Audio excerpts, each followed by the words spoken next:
generating states for practitioners, which I thought was very, very interesting, very different, interesting, challenging reading.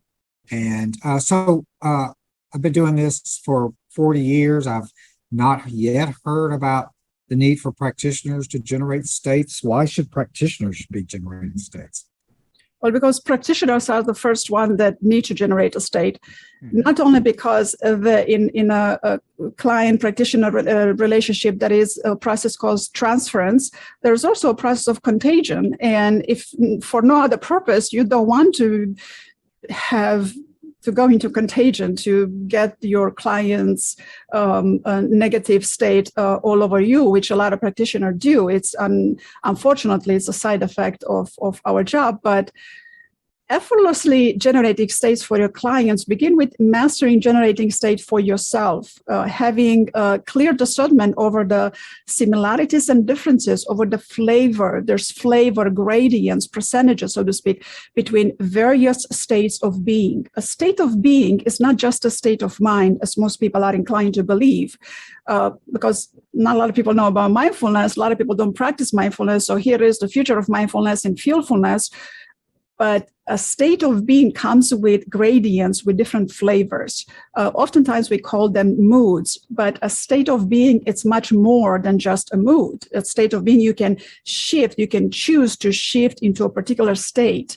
And this is the reason why it's necessary to increase your acuity, perfecting that detached observation skills, or at least attempting to do that non-biased type of keen observation. So when and if you get into the negative patterns, you as a practitioner, if you get into the negative patterns, you will already have the skill through the FeelFulness techniques. You will already have the skill to neutralize the undesired emotional reaction, otherwise known as triggers, and you can choose your appropriate response. So once you learn how to do this, then you make this available to your client, because energy has spirit is contagious, right? So you generate a state of being in your spirit, and then that becomes contagious to a client, but that's the good type of a contagion, because if you're happy, everybody wants to be happy, right? So we want to spend more time with happy people than with unhappy people, because spirit is contagious. So FeelFulness, it's one of the most complex skills to acquire and to master for oneself. But once practiced enough number of times, not too many, because I have a way to make this very simple and easy. In my experience, this has become an automatic habit for me and everyone I taught this skill.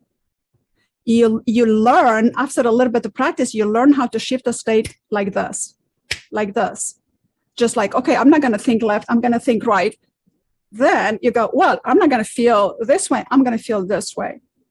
And it comes over a simultaneous time, simultaneous attention, dimensionality, emotion dimensionality, and we take a thought with a feeling to make it into a FeelFulness skill. Because feelings are never separated from thoughts, and thoughts are not separated from emotions. They're just at different gradient, different flavors, different variety.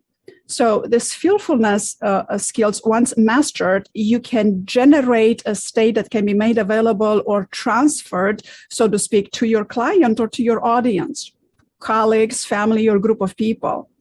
And you see, this is how performers, like you go to a concert and you just love that performance and you come all hyped and you feel good about it. Well, this is what performers do. Or you go to an event and you have a speaker and you're all energized by it. Well, this is what they do, right?